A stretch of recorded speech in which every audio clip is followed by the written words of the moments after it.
Well, at night they're spraying, even though BP's denying it, we've seen them at night spraying chemicals on us. Basically, they're using it as like laboratory rats down there in Louisiana. They just experimenting with us. They don't have no long-term study on the effects of this stuff, but they continue to spray it because BP wants to provide an illusion that they're trying to really do something good, or there's not as much oil as the people think.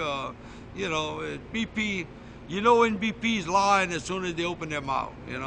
I'm in constant contact with the shrimp boats out there because that's my business, and they telling me that on certain days they'll make them all go tie in a certain spot, and it's full of oil when they leave, and then they hear the planes and the helicopters, and then when they go back the next morning, all the oil's gone.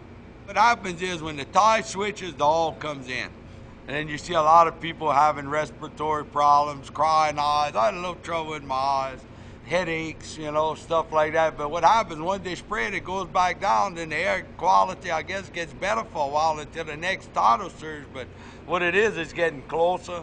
It's a bigger mass, getting closer and closer all the time. It's not the oil don't kill everything. We always got oil here.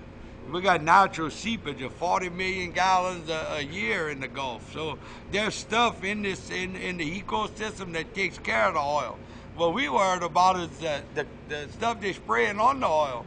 If it'd be up to me, I'd say just leave it alone and let us catch it on the top. At least we're gonna know where it's at. Some smart guy in the government got all top water booms.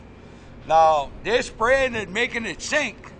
And the only thing we got to protect ourselves with is top water booms. So instead of leaving it on the top, at least we'd be able to catch it, they're spraying it and making it sink. Now I heard some guy just invented a machine to make it come back up. So BP is gonna sink it, it's gonna go under our boom, then they're gonna make it. Why they just didn't leave it up in the first place? What BP did, they hired all spill response people.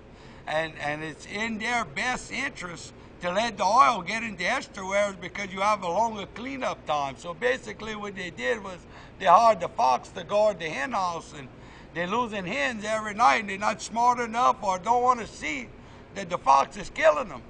The subcontractors that BP got are looking out for their best interest, so they're going to ruin my life. And I believe some people within the state realize that the longer this goes on, the more money is going to be spent here, the more taxes the state's going to get.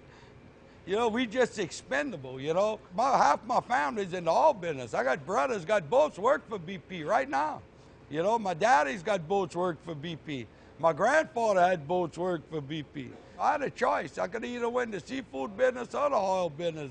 Then I remember going to Sunday school, and I looked, and Jesus hung around with all fishermen, not one oil man, I wanted to leave several weeks ago, and my wife didn't want to leave, and we've been married. We had our 30th anniversary on April 21st, the day after the spill. So I figured, well, if she's going to stay here and die, I guess I'm going to stay here and die with her. I don't know,